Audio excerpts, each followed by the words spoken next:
1999, the worldwide installation of photovoltaic reached 1 gigawatt, which I'm assuming science people know 1 gigawatt is a lot, is 1 billion watts. So we went from 242 watt system to a global installation capacity of 1 gigawatt. And today, the US alone has over 58 gigawatts of installed solar. So we've come a really long way since 1839, thankfully.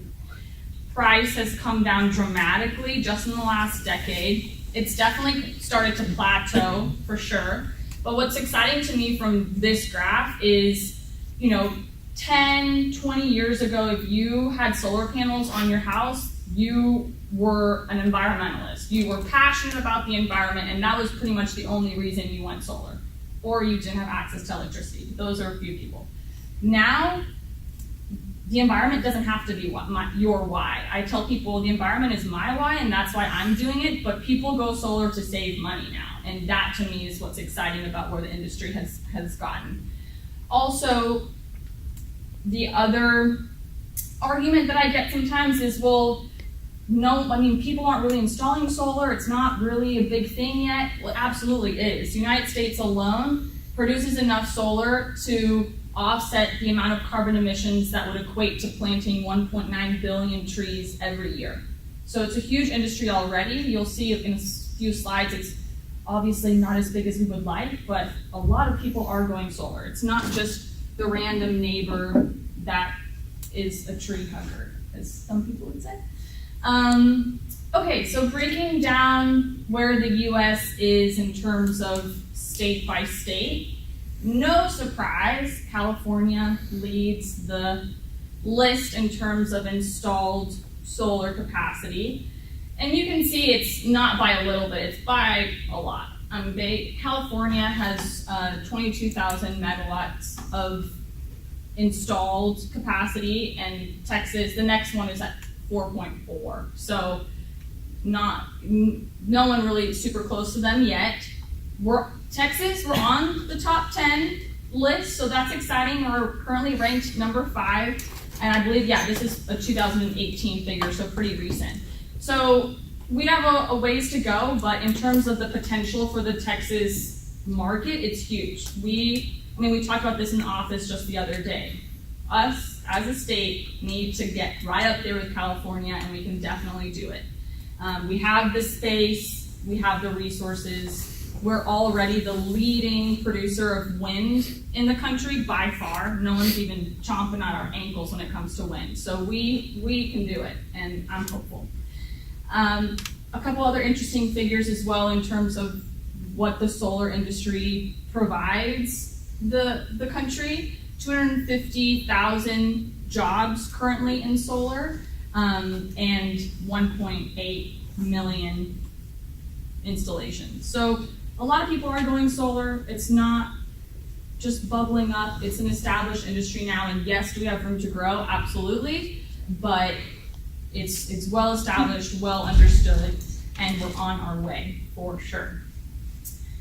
Taking a step, not back, but a higher perspective on the global scene, this is how our energy usage breaks down. So when I said that solar has a ways to go, it totally does.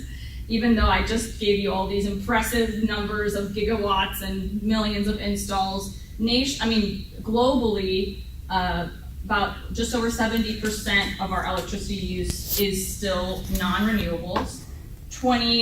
So about a quarter of that is from renewable energy, and really solar only represents about 1.9% of total energy production worldwide. So even though we've come really far, we still have a lot of growth potential, but to me that's exciting. We have all of this dirty stuff that we can offset with technology that we already have available to us. The major players in the international solar scene are no surprise, China, US, and India pretty much at the top of the list year after year. What's exciting, I know I'm going to continue saying exciting a lot because I am excited about solar, is look at how many countries are being added to the list of installing at least 1 gigawatt per year. So again, 1 billion watts of solar. In 2018, all of these new countries are expected to get on that list of gigawatt producers. Yeah. Can I ask a silly question? Yeah. What happened to UK and Italy in 2014? So it doesn't mean this, that's a great question. I don't know specifically, but just deducing, this list is that they have to have installed 1 gigawatt in 2017 and 1 gigawatt in 2018. It's not cumulative. So they didn't lose solar. Yeah, it's not cumulative. They didn't lose solar, they just didn't continue installing at least a gigawatt. But that's a great question. No silly question. That's sad, but yeah. Mexico, my peeps, they're on there now. At least it was expected that they would be this year. So, anyways, any other questions so far? Yeah. So that was pretty much overview of solar industry, where we are in terms of the US, globally. Now the meat of it and what I'd love to share and kind of spend some more time on, and please ask me questions along the way, is taking you kind of behind the scenes a little bit in terms of a residential solar design.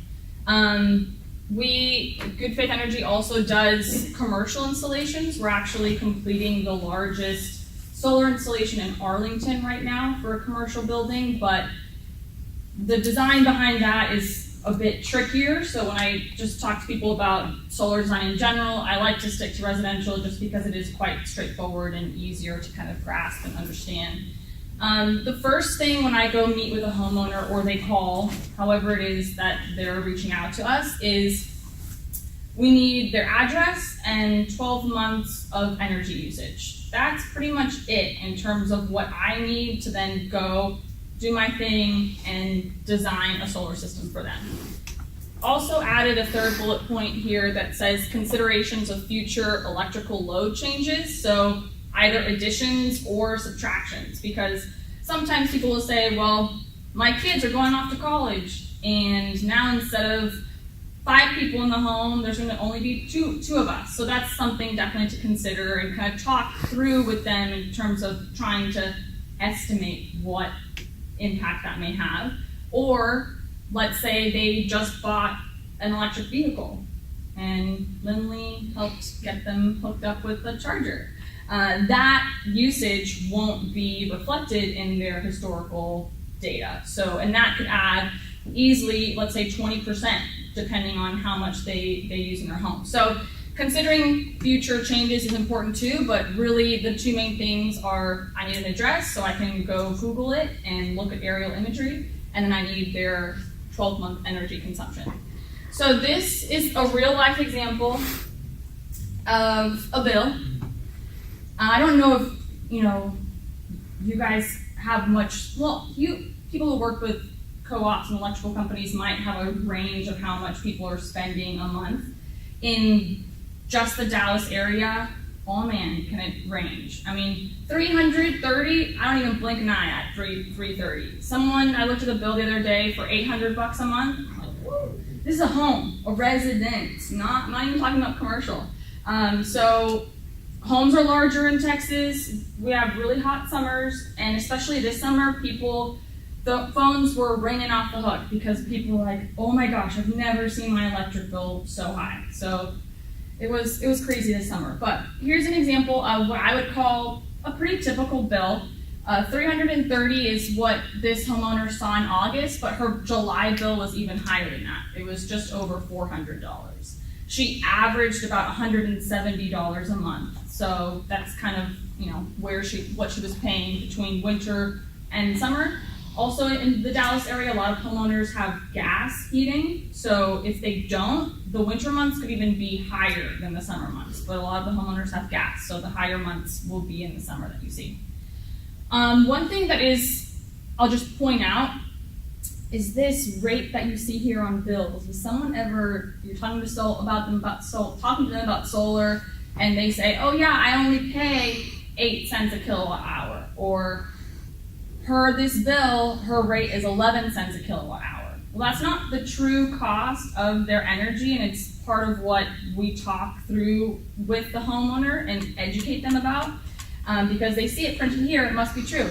But no, if you divide this number by the number of kilowatt hours, that's actually what they're spending, because you have this Encore delivery charge in there and base charges. So for this person, she's actually spending a little over 15 cents a kilowatt hour. So it changes the conversation when you're talking about savings with solar, and you want to make sure you're getting what they're actually paying for their electricity currently correct. So then I went off and did my design. This is just kind of the pre-design tool. I'll show you our fancier software in the next slide. But this is very much our sales software that we use. I can just put panels on there. It's a pretty accurate tool in terms of estimating production if there's no shading. And I can tell the software, this is the pitch of the roof, the angle, this is how many panels we have, what panel model, this is their consumption, so you go. And then it tells us all these awesome numbers that then we go relate to the homeowner.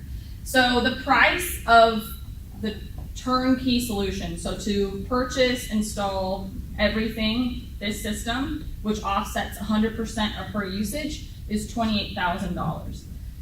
Now you're like, Marianna, you just told me that solar was cheap. That's totally not cheap, and it's not an insignificant amount of money. But this is kind of what you have to then walk through the homeowners and talk to them about. Solar, in her case, was actually a savings from day one, because if she went the financing route, she could pay a monthly payment that was $130. And I just mentioned that her average bill was $170. So, and it's also, in terms of budgeting, it's now not, $70 in the winter and $400 in the summer, and for budgeting purposes, that can be difficult sometimes for homeowners. It's your $130 flat fee every month. That goes to pay for your electricity, which now comes from solar, but it also goes to pay off your system. So after your financing period, that homeowner would own her system and then not have to pay for electricity at all. But then a lot of people do actually choose to pay cash up front. Yeah. Do you replace 100% of the power they consume, or also quantum? We love to be able to offset 100%, but it's not always possible. I just gave you basically the best case scenario for a roof. Just facing south, no shade at all. You'll see in the next slide, it's not that simple, but that's what we hope to do. There's a couple of exceptions. One, for example, I'll just go ahead and tell you, is CoServe is a co-op, electrical co-op in the area. They will give you 1-for-1 credit for your energy, but they'll only give that to you up to consumption. So as you can see, there's month variation in terms of usage, but there's also month variation in terms of production. So you don't want to overproduce in a month if you're in a CoServe scenario, because then you're basically giving them free energy. So if that's the case, sometimes we do make the decision, hey, let's only size you at 80% or 70, whatever the case may be for their personal production, so that any 1 month you're not overproducing too much and basically giving free power to the utility. So, but otherwise, 100% is what we go for. So yeah, 28.5 up front. You see all these minuses, gross cost down to 24, then incentives. So really the true out-of-pocket cost is 16.8, way more manageable. Those subtractions in the middle were basically Encore rebate for her. She's within Encore territory, the company that owns our poles and wires in the general area, and they give a good amount of money to homeowners that go solar.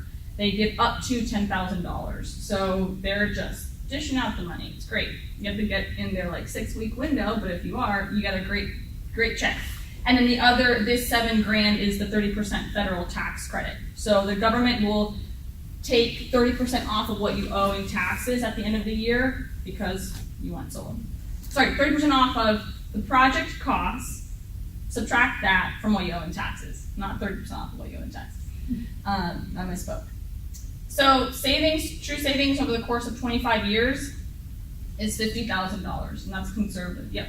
Is the incentive to the project financer or to the owner? Because sometimes the financer or the owner can be different, right? Correct. So to the owner, because it's a finance to own. If it were a lease program, which personally I'm not a huge fan of leases unless if the situation is right, then that 30% federal tax credit goes to that leasing entity because they technically own the system. But the homeowner, even though they go financing, it's a loan. The system is still in their name, so they get it. Yep. Is there an option to buy the solar panels yourself and then just produce energy for yourself without an electricity bill if you can manage to get 100% of your usage? So I was talking to someone about this the other day. I don't believe in the Dallas area it's legal to fully disconnect from electricity. If someone knows differently, let me know. But I don't think you can actually disconnect. So you will always have an electricity bill because you have to be connected to the grid. Even though you are offsetting 100%, there's always in a bill what is listed as a base charge or base price, usually like $5 or $6. So you'll be paying that just to be connected to the grid. Now out in the boonies, in cabins, you can't, like where electricity is not available, absolutely. You can have solar and batteries and be operating normally. But in the Dallas area, you will still be connected to the grid. And if you can produce more than 100%, would you be able to sell that extra accumulated energy? So it depends on who your utility is. I've come across actually a co-op that will write you a check at the end of the year, but for the most part, my answer is no. Most of them are just going to give you a credit. In a couple of slides, you'll see Green Mountain, for example, rolls over those credits month to month, but they're not going to write you a check. Okay. So that's why we don't oversize. We try to just stay at 100% or close so that you're not paying more upfront for a system that's larger than what you need, and then you're not going to be getting paid for that energy. Now, if you were to go off and install a solar farm, that's totally separate because now you're in an energy producer agreement with Encore, and you're signing a power purchase agreement essentially. So they agree to buy your energy. That's a whole nother can of worms. It's not what residential is. Absolutely. Yeah. Okay. Well, I think we've exhausted this slide. This is what I was saying is our fancier software. So this is different building, obviously, just not the other one. I just wanted to see something that was a bit, you can tell, more complicated, and it just looks like you have to sprinkle the panels on there to get to 100%. So I actually haven't talked to this homeowner yet about this design, and I did another design where you can see he has this shed here.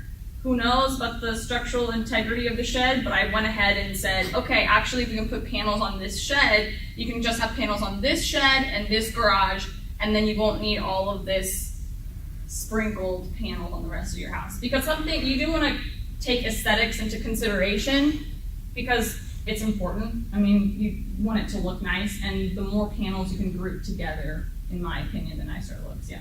You mentioned structural integrity. How heavy are the panels? So it's about 2 pounds per square foot. And typically a 15 square foot panel. So maybe a little bit more than 2 pounds, yeah, a little bit more, like 2 point something. So, but when you're talking about structural integrity, you want that pound per square foot number. Mm-hmm. Yeah. So they're not very heavy. I mean, but I don't know, I haven't seen the shed, so I don't know. Yeah. Sorry, yes. Okay, in one of the previous slides, you showed that those silicon PV cell has 4% efficiency in 50s. What is the current efficiency? So the ones that we're installing that are pretty much premium, you're looking at low 20s. Now, research has achieved, I think, in the 30s plus, correct me? Yeah? Yes? I don't know. So research, you've achieved higher efficiency for sure, but commercially available, we're in the low 20s. And so for most of your project, you use the silicon cells? Mm-hmm. And the panels with silicon cells? Mm-hmm. Yes. And then this was just kind of for you. A popular panel that we use is the Mission 300, and the exact weight of that is about 40 pounds.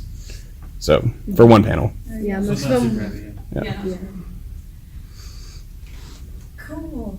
So this is Aurora Solar is the software that we use to kind of get a much more precise, detailed analysis of production, taking shading into account, among other things. But shading is one of the biggest issues. And even here, you can see there are no trees necessarily that are causing shading, but this part right here is 2 stories, where the rest of it is 1 story, so the house itself will cause shading. And then you can also see the darker colors on all the northern facing roof sides. So north is the face that we really try to avoid, unless the homeowner's like, no, I need 100%, and the north is the only way we can get there. But south facing is the lightest color you can see. Those are the best because we're in the northern hemisphere, sun tracks to the south. And west close second, west is second, east is a close third. You can tell, so that's kind of giving you it's a little small, but then our software also kind of spits out this report and numbers all the different arrays and tells us all of the annual solar exposure, and it's great. And it also breaks down consumption versus production expected month after month throughout the year. And here you can see what I was talking about, that in some, actually this is not a good example because he just gave me annual and he said just divide it, but you can see, so ignore the gray bars, but the green, you can see production does vary throughout the year. And 100% offset. This is a huge system, by the way. That's big, really big, not normal, but fun to show anyways. Just wanted to touch on what we were already talking about. Whenever we're talking to homeowners, it's really important to A, know who their current utility provider is, and B, be able to tell them whether or not they have the ability to switch, and if they do, recommend something. Recommend a utility. My personal recommendation is generally Green Mountain Energy.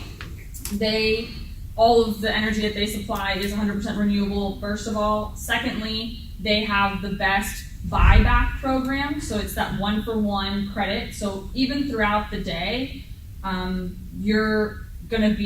it's a give and take with the grid, because during a normal home scenario, during the middle of the day, people are at work, at school, but it's when you're producing the most energy. So you're gonna be overproducing at that time, and you give that energy back to the grid. If you're with Green Mountain, for example, in all sense of the word, not technically, but your meter will go backwards when you're giving that energy back.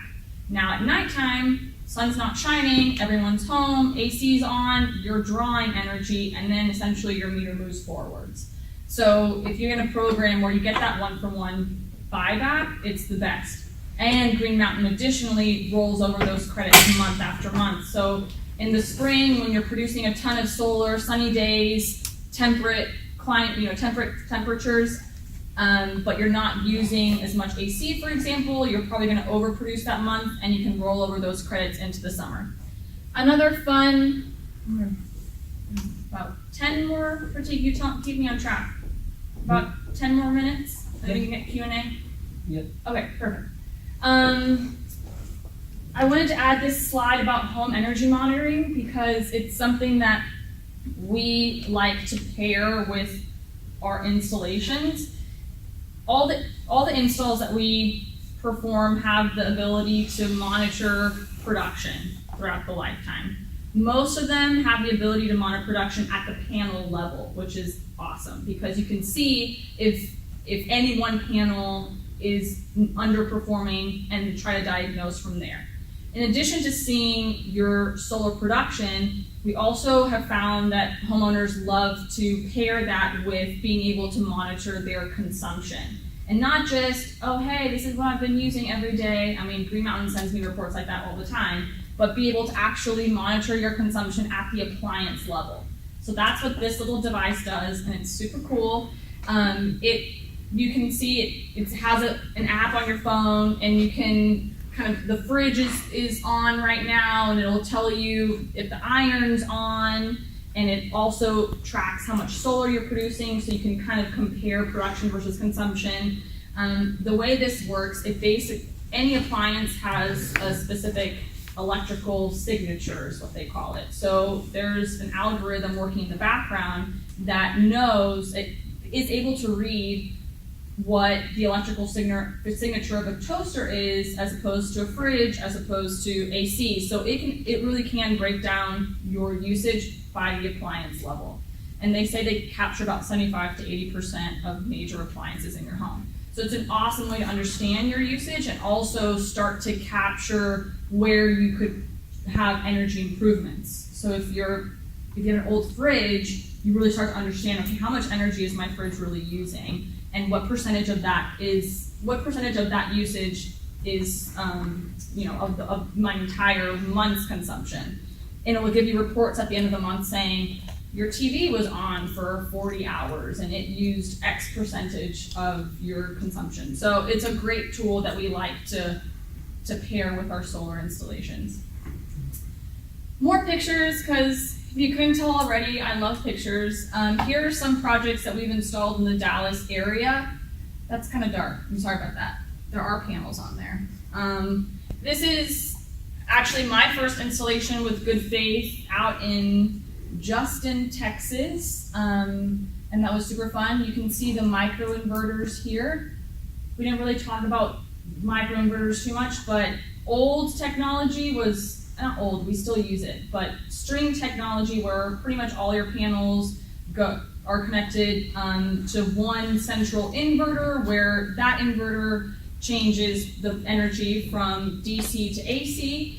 This microinverter technology, the energy is converted from DC to AC at the panel itself. The benefit is you get that panel level monitoring, and you also get the benefit of if this panel is shaded, it won't bring down the production of the entire array. It's only going to bring down the production of that one panel. So if you're in a situation where you have shading, it's definitely the way to go. But yeah, you can see that they're really sleek looking. People tell you panels are ugly. You tell them, not true. They're beautiful now. Okay, any questions before we start wrapping it up? Yes. Has the microinverter technology increased the cost of the system?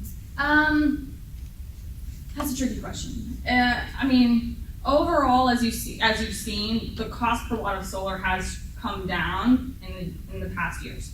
But if I were to today show you a proposal for a system with string versus a proposal for a system with microinverters, everything else equal, yes, microinverters are more expensive than string. Yeah. Is efficiency getting better? Absolutely. Or does it, I mean, we're at low 20s today. Will it ever get to like 80% or? Oh man, that just gives me goosebumps thinking about it. I'm just kidding. No, I would love that, but I don't know. I mean, is it what the feasible threshold. to reach much better efficiency, like 80 or 70%? I will give you the number of my cousin who has a PhD in material photovoltaic science. I mean, I don't know, if anyone else might, I don't know what scientific community has decided would be the threshold for efficiency. I can tell you it's not going to be 100% because that's just basic science, but I don't know what we've decided is the threshold. For sure, it's getting better and better and better, and will only continue to do so. All the panels that we use today, for example, are what we call monocrystalline, so they're more efficient than what we used back in the day, which was polycrystalline. And those are the panels that you see have all the different shades of blue. That's why these are now black and sleek. So technology is changing to make it more and more efficient for sure. But what that threshold is, I couldn't tell you. Okay. Great question. I'm actually going to look that up. Yes. For the end life cycle of the panels, how long do they last? What's the maintenance like? And then I assume at some point they will run out and die. What's the disposal like? Are there any bad environmental implications with that? Mm-hmm. So 25 years is the time frame that you saw in the proposal in terms of savings over 25 years. The reason we use that is because that's actually the span of time that's under warranty for the panels. And you think of warranty, your guaranteed production over 25 years, depending on the panel, then the percent of original production guaranteed over 25 years changes. So Panasonic's guarantee 91% of original production over 25 years. Ryan mentioned Mission Solar panels. They only guarantee 82% over 25 years. So not all manufacturers have a 25-year warranty, but that's what good manufacturers today are guaranteeing in terms of production for the panels. Will they continue to produce after that? Absolutely. I mean, at 25 years, you're at 91%. Hey, you got a long ways to go. In terms of disposal, actually maintenance, I was at a meeting when we were talking to people who have had panels for 10 years, and someone asked, what do you clean your panels on a regular basis? And he said, absolutely. And then they asked, well, what do you do to clean your panels? And he said, I wait for it to rain. So a lot of, especially as technology is getting better and better, these panels are being designed to be cleaned easily just with rain. It's definitely recommended to, if you can, go up and water, spray them off with a hose, squeegee them once a year, or in the spring after lots of pollen has fallen, but for the most part, maintenance is quite minimal. If we were in Arizona and the desert, I'd be telling you a different story, but in Dallas, it's pretty hands-off. Disposal, I actually was talking to a company the other day at the solar conference in California, and they do recycling of solar panels. So they either take them to like rural areas overseas that just need some energy production, because unless they're totally damaged, these things keep going year after year. They might not be producing as much as you want, but they keep going. And then I know the materials themselves can be recycled. In terms of damaging materials, it's not, as long as it's done correctly, it's fine, but it's not like batteries. Batteries, we're still in that conversation of, okay, we're pushing battery technology and this is great, but heck, what are we gonna do with those chemicals in the batteries, and how do we dispose of them appropriately? Solars, it's not really that conversation. Yeah. Are they need other maintenance each year? I'm sorry? Are they need any maintenance? Maintenance. Yeah. So we recommend, if you really want to be on top of things, to try to squeegee them or hose them off once a year. But otherwise, again, this he has had panels for 10 years and he's never done anything, and they're still going strong. So in Dallas, we're lucky. We get rain, especially this month. Oh man, yeah. How do you cover the risk of a homeowner leaving his home and shifting to a new place? Then does the system go along with him? And if the system does not work out in the new place where he goes, how do you cover the risks? So some people ask me, can I bring my panels with me? And I said, yes, you can. There's a cost for us to go and detach and reinstall. And then as you mentioned, the layout of that new home is probably totally different. What I would personally recommend is leave the panels on there and let them add value to the home as an energy producer. I tell people installing a solar system is like doing a kitchen retrofit, but you get energy out of it. Because you renovate your kitchen to add value to the home, same thing with panels. There's varying